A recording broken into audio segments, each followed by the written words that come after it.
हर 6-6 महीने पर डीए सरकार मान लो 3% देती है। ये ऊपर नीचे होता है, कभी ढाई होता है। पुरानी वाली सरकार ने तो बहुत ज्यादा डीए बढ़ाए थे। अब मान लो 6-6 महीने पे 3% सरकार बढ़ाती है। इस 6 महीने 3% बढ़ाए, अगले 6 महीने फिर 3% बढ़ाए, तो एक साल में हो गया डीए बढ़ गया भैया 6%। फिर अगले 6 महीने पे 3% और बढ़ा दिया, तो यानी कि 1.5 साल में डीए हो गया 9%। इस तरीके से बढ़ते बढ़ते बढ़ते बढ़ते बढ़ते बढ़ते जब 50% डीए पहुंच जाए तो इस डीए को क्या करो, आप बेसिक पे में मर्ज कर दो। ये पहले का रूल था। बेसिक पे में मर्ज करने का मतलब 50% डीए प्लस बेसिक। बेसिक क्या होता है, बेसिक सैलरी के ऊपर ही इंक्रीमेंट वगैरह, एचआरए वगैरह, बाकी सैलरी के जो कंपोनेंट होते हैं सब इसी पर डिपेंडेंट करते हैं। अगर ये कम है तो बाकी कंपोनेंट भी सैलरी के कम होंगे, ये बढ़ गया तो बाकी कंपोनेंट भी बढ़ जाएंगे। 50% जब बेसिक में मर्ज कर दिया जाता था तो ये बेसिक बढ़ जाता था, और जब सैलरी का बेसिक पार्ट बढ़ा तो एचआरए, टीए, बाकी सारे अलाउंसेस भी बढ़ जाते थे, तो ओवरऑल सैलरी बड़ी हो जाती थी। अब क्या किया है, 50% होने के बाद भी, डीए 50% होने के बाद भी ये बेसिक में ऐड नहीं हो रहा है जब तक नया पे कमीशन नहीं आता। तो नया पे कमीशन आने में तो भैया लफड़े हैं, अभी 2-2 साल बाकी है, उस पर भी डिटेल बताता हूं। तो ये 2 साल तक तो गया ना भैया, आप पुराने वाले बेसिक पर ही रहने वाले हो। इस बार का 8th पे कमीशन कुछ ज्यादा ही कंफ्यूजिंग बनता जा रहा है भाई साहब। क्यों? क्योंकि पिछले पे कमीशन में जो नॉर्मल चीजें एज एक्सपेक्टेड एम्प्लॉयज के लिए होती थी, सरकारी कर्मचारियों के लिए होती थी, इस बार वो चीजों पर भी कंफ्यूजन क्लियर हो रहा है। वो चीजें भी, कुछ चीजें सरकार के द्वारा मना की जा रही हैं, और कुछ चीजों में सरकार चुप्पी साधे हुए होगा भी कि नहीं होगा। तो एम्प्लॉय, सरकारी कर्मचारी के मन में बड़ा कंफ्यूजन है। वो क्या कंफ्यूजन है, 9 पॉइंटर शेयर करूंगा, 9, जहां पर क्लैरिटी नहीं है एम्प्लॉय को। हो सकता है एम्प्लॉय का भैया बड़ा नुकसान भी हो और बहुत सारी दिक्कतें होंगी। देखो होता क्या है ना, मैं बचपन में जहां हम लोग रहते थे ना, तो मोहल्ले में एक बनिए की दुकान होती थी। वो बनिए की दुकान चोर नाम से फेमस था। वो बाद में हालांकि दुकान बंद करा दी लोगों ने उसकी। वो करता क्या था, जो भी सामान आपको देता था ना, उस सामान में वो थोड़ी बहुत मार लेता था। जैसे मान लो उसको 1 किलो चीनी देना है, तो 1 किलो चीनी तराजू के इस साइड है और इस साइड बटखारा है। बटखारा समझते हैं ना, जो वजन होता है। इस साइड बटखारा है 1 किलो का, लेकिन वो चीनी के नीचे 25 ग्राम का बटखारा अलग से जोड़ देता था, जिसकी वजह से 25 ग्राम कम चीनी होते हुए भी वो 1 किलो के बराबर दिखता था। तो 25 ग्राम चीनी तो मार लिया ना उस बनिए ने। चावल हो, दाल हो, आटा हो, ऐसे हर चीज के साथ वो करता था। बाद में जब उसकी पोल खुली तो लोगों ने मारपीट करके उसको भगाया।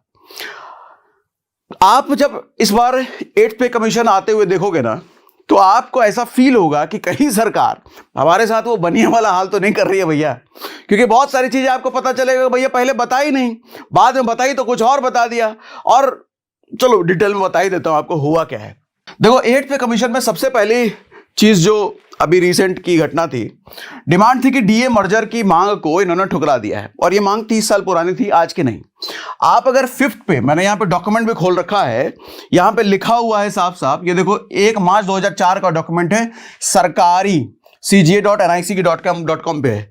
यहाँ पे साफ साफ लिखा है कि 5th CPC इन पैरा कहाँ गया, कन्वर्टेड इनटू डियरनेस पे each time CPA increases by 50%। कहने का मतलब यह है कि डीए जब 50% पूरा हो जाए भैया, आप उसको बेसिक पे के साथ मर्ज कर दो। ये 2004 का सीपीसी कमीशन ने लॉ बनाया था, बाद में इसको हटा दिया गया। इससे एम्प्लॉय का फायदा क्या होता था ये समझाता हूं इसको। अच्छा, इसको जरा मैं एक्सप्लेन कर देता हूं डीए बढ़ता कैसे है। हर 6-6 महीने पर डीए सरकार मान लो 3% देती है। ये ऊपर नीचे होता है, कभी ढाई होता है। पुरानी वाली सरकार ने तो बहुत ज्यादा डीए बढ़ाए थे। अब मान लो 6-6 महीने पे 3% सरकार बढ़ाती है। इस 6 महीने 3% बढ़ाए, अगले 6 महीने फिर 3% बढ़ाए, तो एक साल में हो गया डीए बढ़ गया भैया 6%। फिर अगले 6 महीने पे 3% और बढ़ा दिया, तो यानी कि 1.5 साल में डीए हो गया 9%। इस तरीके से बढ़ते बढ़ते बढ़ते बढ़ते बढ़ते बढ़ते जब 50% डीए पहुंच जाए तो इस डीए को क्या करो, आप बेसिक पे में मर्ज कर दो। ये पहले का रूल था। बेसिक पे में मर्ज करने का मतलब 50% डीए प्लस बेसिक। बेसिक क्या होता है, बेसिक सैलरी के ऊपर ही इंक्रीमेंट वगैरह, एचआरए वगैरह, बाकी सैलरी के जो कंपोनेंट होते हैं सब इसी पर डिपेंडेंट करते हैं। अगर ये कम है तो बाकी कंपोनेंट भी सैलरी के कम होंगे, ये बढ़ गया है तो बाकी कंपोनेंट भी बढ़ जाएंगे। 50% जब बेसिक में मर्ज कर दिया जाता था तो ये बेसिक बढ़ जाता था, और जब सैलरी का बेसिक पार्ट बढ़ा तो एचआरए, टीए, बाकी सारे अलाउंसेस भी बढ़ जाते थे, तो ओवरऑल सैलरी बड़ी हो जाती थी। अब क्या किया है, 50% होने के बाद भी, डीए 50% होने के बाद भी ये बेसिक में ऐड नहीं हो रहा है जब तक नया पे कमीशन नहीं आता। तो नया पे कमीशन आने में तो भैया लफड़े हैं, अभी 2-2 साल बाकी है, उस पर भी डिटेल बताता हूं। तो ये 2 साल तक तो गया ना भैया, आप पुराने वाले बेसिक पर ही रहने वाले हो। चलो और डिटेल में आपको समझाता हूं। तो एक पॉइंट तो ये हो गया कि 30 साल पुरानी ये जो मांग थी, इस बार सरकार ने क्लियर कर दिया कि हम नहीं करने वाले भैया। ठीक है, डीए मर्जर से होने वाले बेसिक पे बढ़ती थी, जिससे एचआरए, पेंशन, ग्रेच्युटी ये सब बढ़ जाता था। करंट डीए 58% जा चुका है, यानी कि 50% कब का क्रॉस हो चुका है, लेकिन मर्जर नहीं होगा। अब गवर्नमेंट ने इस पर क्या कहा है कि no proposal regarding merger of existing dearness allowance, मतलब डीए का जो प्रपोजल तुमने दिया है भैया, इस पर कोई कंसीडरेशन नहीं है, मतलब ये एक तरह से रिजेक्ट ही समझ लो। ये किसने कहा है? Finance minister of state Pankaj Chaudhary, Lok Sabha 1 दिसंबर 2025 को ये कहा है। ठीक है, इसका मतलब क्या निकलता है ये समझिए। 30 साल से जो मांग हो रही थी, सरकार ने इसको एक झटके में खारिज कर दिया है। एम्प्लॉयज को इंटरिम रिलीफ नहीं दी जाएगी। इंटरिम रिलीफ मतलब आप 2025 में 7th पे खत्म कर देंगे, लाएंगे 2027 में, ये जो 2 साल का इंटरिम रिलीफ मिलना चाहिए था वो नहीं मिलेगा। 8th पे कमीशन आने तक इसी स्ट्रक्चर पर गुजारा करना पड़ेगा। महंगाई बढ़ेगी लेकिन रियल सैलरी वही रहेगी, ये नहीं बढ़ेगा। अब उसके बाद दूसरा पॉइंट सुनो, जानबूझकर डिले 7th सीपीसी खत्म, 8th सीपीसी 2027 तक।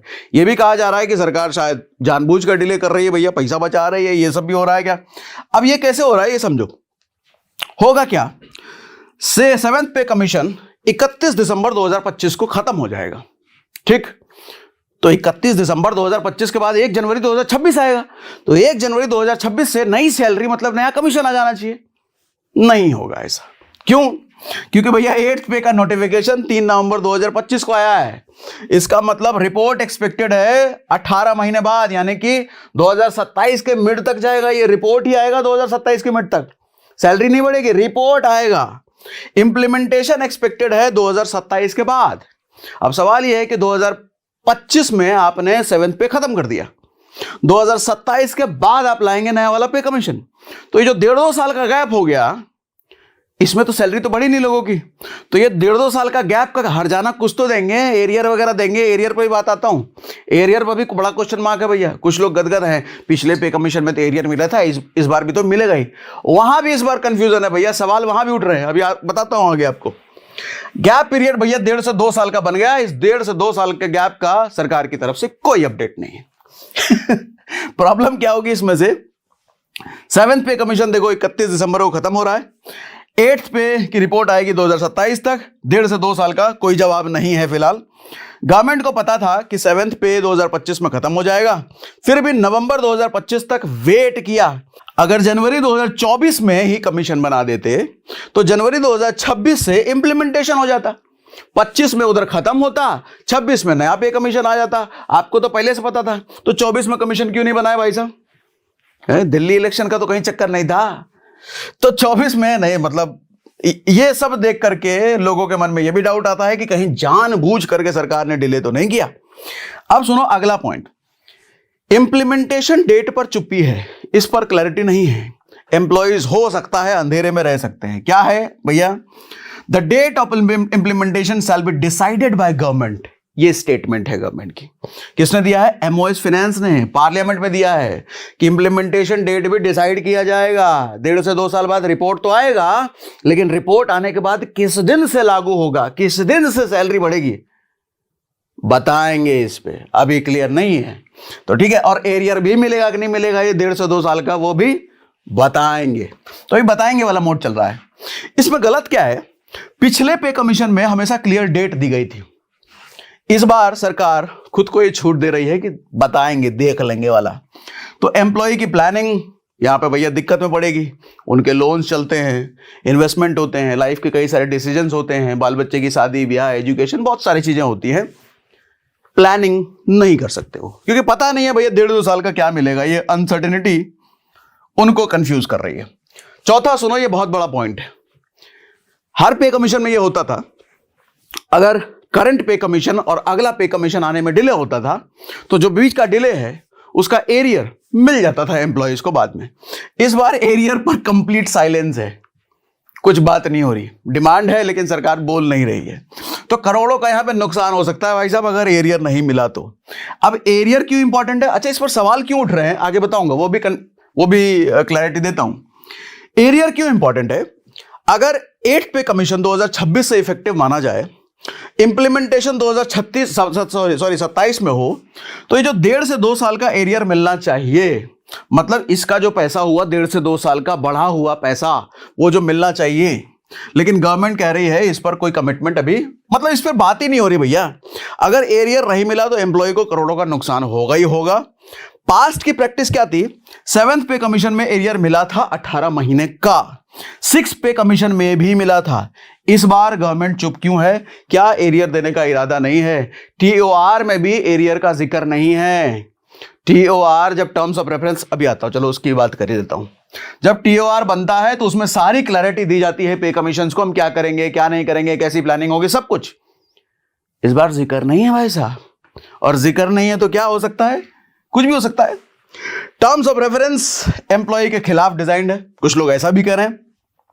अब ये टर्म्स ऑफ रेफरेंस क्या होता है, एक तरह का डॉक्यूमेंटेशन होता है जो पे कमीशन बनाती है, उसमें सारा डिटेल होता है, हम किस तरह के एम्प्लॉइज को क्या देंगे नहीं देंगे, कितना देंगे, एरियर देंगे कि नहीं देंगे, कब से देंगे, सब कुछ होता है। पहले के पे कमीशन में डेट भी मेंशन होता था, इस पे कमीशन में डेट भी मेंशन नहीं है। इस पे कमीशन में देखा जाएगा कब से देना है, वो चल रहा है। अब एम्प्लॉय यूनियन की कंप्लेंट क्या है, टीओआर में इंप्लीमेंटेशन डेट का कोई जिक्र नहीं है, जैसा मैंने अभी बोला। इंटरिम रिलीफ का कोई प्रोविजन ही नहीं है। 7th पे कमीशन के टीओआर से ज्यादा रेस्ट्रिक्टिव है इस बार। रेस्ट्रिक्टिव मतलब और ज्यादा सरकार के फ्रेंडली है, एम्प्लॉय फ्रेंडली नहीं है, क्योंकि फिस्कल डिसिप्लिन पर ज्यादा फोकस है, मतलब सैलरी बढ़ाने में हो सकता है सरकार कंजूसी करेगी। तो पुराने वाला जो ग्रोथ आपने एक देखा होगा 7th पे 6th पे में, उस तरह का ग्रोथ भी हो सकता है, मुश्किल हो, क्योंकि सरकार भैया कह रही है कि बजट कम है भैया, सरकार का बजट टाइट है।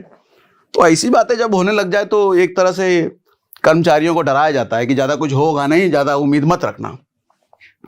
अब जेसीएम ने टीओआर रिवाइज करने की मांग की, लेकिन गवर्नमेंट ने इग्नोर कर दिया।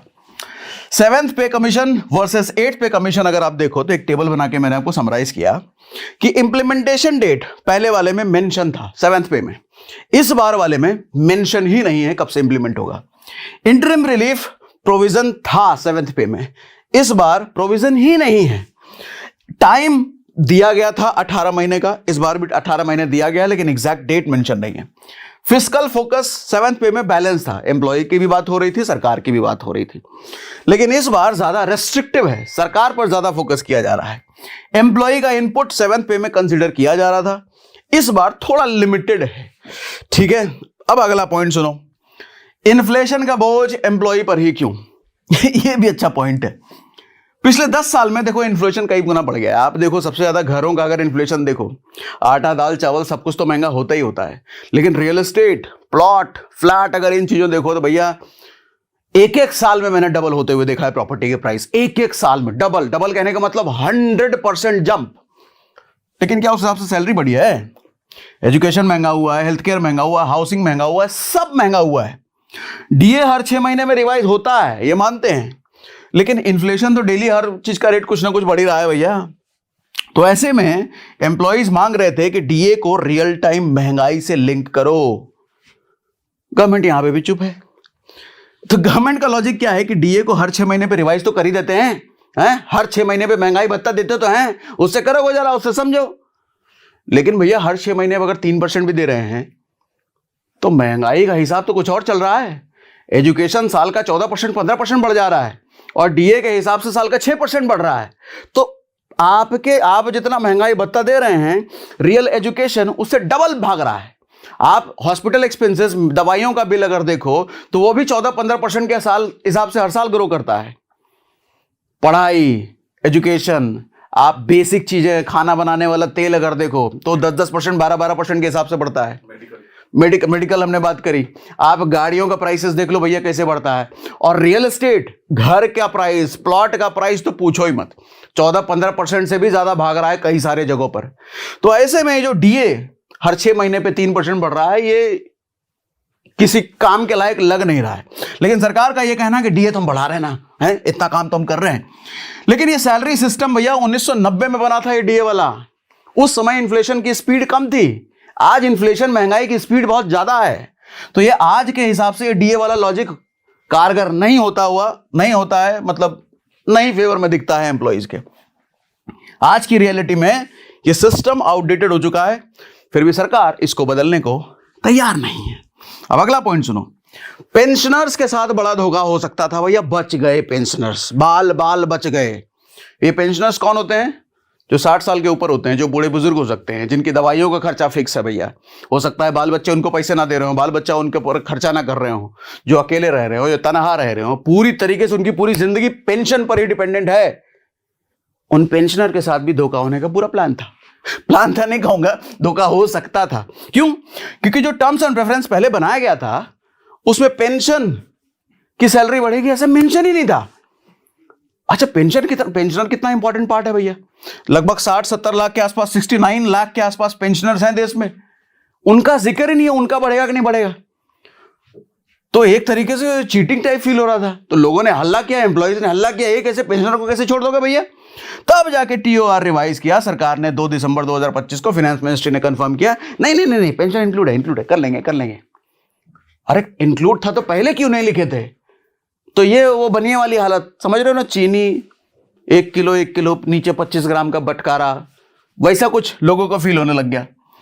ठीक है, अब उसका अगला, प्राइवेट सेक्टर में हर साल इंक्रीमेंट होता है। ये हमने पहले भी 8 पे कमीशन पर जब वीडियो किया था वहां भी हमने बताया था। ये 10 साल का लफड़ा क्यों है? हर 10 साल पे सैलरी रिवाइज का लफड़ा क्यों?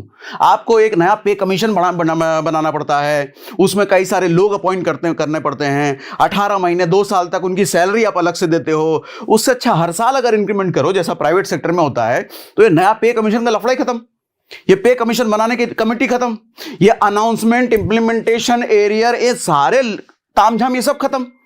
सिस्टम कितना ईजी हो जाएगा, प्रोसेस कितना ईजी हो जाएगा, सरकार के लिए भी ईजी होगा, कर्मचारियों के लिए भी ईजी होगा, प्रोसेस स्मूथ हो जाएगा, सरकार का पैसा बचेगा, समय बचेगा। लेकिन ये नया पे कमीशन का लफड़ा भैया 10-10 दिन में, 10-10 साल में लाना है। कमेटी बनेगी, फैसला होगा, डिस्कशन होगा, और ये सारे पैसे जो एक्स्ट्रा लगते हैं ना, कमेटी के पैसे, डिस्कशन के पैसे, किसकी जेब से आते हैं? सरकार देती है? नहीं, हमारे आपके टैक्स के पैसे जाते हैं चाचा। तो कुल मिलाकर के जो डिस्कशन कमेटी, उनका सबका खर्चा है ना, हम ही भर रहे हैं। एक तो सैलरी नहीं बढ़ रही है, ऊपर से हम डिस्कशन का खर्चा अलग से पे कर रहे हैं। तो ये सब भैया चल रहा है। अब अगला पॉइंट सुनो, एम्प्लॉइज क्या चाहते थे, यहां मैंने समराइज कर दिया, और मिला क्या बदले उनको। एम्प्लॉइज की डिमांड थी भैया डीए मर्ज कर दो, 50% से ऊपर हुआ तो मर्ज कर दो बेसिक पे में, चाहते थे, बट हो गया क्या, खारिज, नहीं होगा। अर्ली इंप्लीमेंटेशन चाहते थे, जनवरी 2026 से कर दो भैया, लेकिन नहीं, 2027 के बाद होगा। एरियर की गारंटी थी पहले वाले कमीशंस में, और एम्प्लॉय चाहते भी थे ऐसा होना ही चाहिए, क्लियर कमिटमेंट होना चाहिए इसका। क्लियर कमिटमेंट नहीं है, क्लैरिटी नहीं है, होगा कि नहीं होगा पता नहीं। सरकार इस मूड में है कि देखेंगे। इंटरिम रिलीफ, तुरंत कुछ राहत होना चाहिए था, ऐसा कुछ नहीं है। क्लियर टाइमलाइन था, पहले फिक्स डेट होते थे, इस बार गवर्नमेंट डिसाइड करेगी। फिटमेंट फैक्टर 2.86 चाहते थे एम्प्लॉइज, उम्मीद थी कि हो जाए, लेकिन अभी कुछ इस पर क्लैरिटी नहीं है। भैया ऐसे में क्या समझ में आता है आपको, बताओ इन डिसीजन का इंपैक्ट क्या होने वाला है। डीए मर्जर ना होने से एम्प्लॉइज की बेसिक सैलरी 2 साल तक वही रहने वाली है। एचआरए, टीए, पेंशन कॉन्ट्रीब्यूशन सब कम रहेगा। रिटायरमेंट का बेनिफिट जैसे ग्रेचुइटी हो गया, लीव एनकैशमेंट हो गया, ये सब भी कम मिलेंगे। एवरेज एम्प्लॉय का लाखों का नुकसान होने ही वाला है, ये तय। अब इसकी वजह से सिर्फ पैसे का नुकसान नहीं होता है भैया। एम्प्लॉय, अब सरकार तो है नहीं, सरकार तो भैया उनके पास अलग अलग तरीके से बजट आते हैं। एम्प्लॉय के पास तो एक ही तरीका है, सिर्फ सैलरी पर पूरी तरीके से वो डिपेंडेंट है।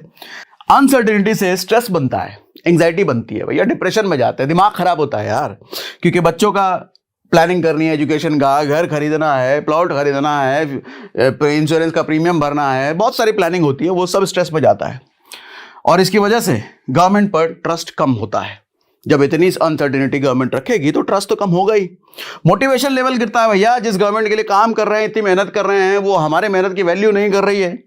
निष्कर्ष से क्या निकलता है, 50 लाख सेंट्रल गवर्नमेंट एम्प्लॉय और 69 लाख पेंशनर देश की सेवा करते हैं, बॉर्डर पर जवान हैं, ऑफिस में क्लर्क हैं, हॉस्पिटल में स्टाफ है, सब के सब गवर्नमेंट एम्प्लॉय हैं।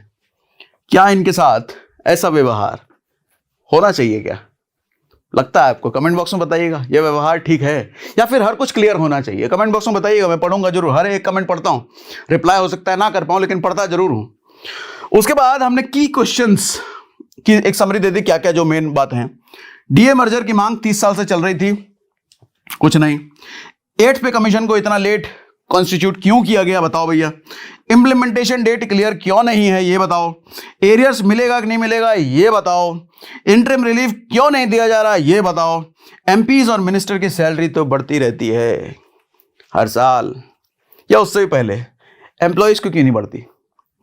एक काम करना, ये सारे पॉइंटर्स अगर आप चाहते हो सरकार तक पहुंचो, तो आपको पूरे देश में फैलाना पड़ेगा इस पॉइंटर्स को, है। तो इस पूरे देश में फैलाने के लिए इतना शेयर कर दो, इतना शेयर कर दो इस वीडियो को, तो क्या थी सरकार तक भैया, पार्लियामेंट में ये वीडियो पहुंच जाए और इन चीजों पर डिस्कशन हो। आप चाहते हो ना इन चीजों पर डिस्कशन हो, तो इन चीजों पर डिस्कशन होने का कारण यही बनेगा कि ये वीडियो, ये हमारा कंसर्न सरकार तक पहुंचे। तो पहुंचाइए सरकार तक, बाकी आपकी जिम्मेदारी। चलो भैया, इतना ही।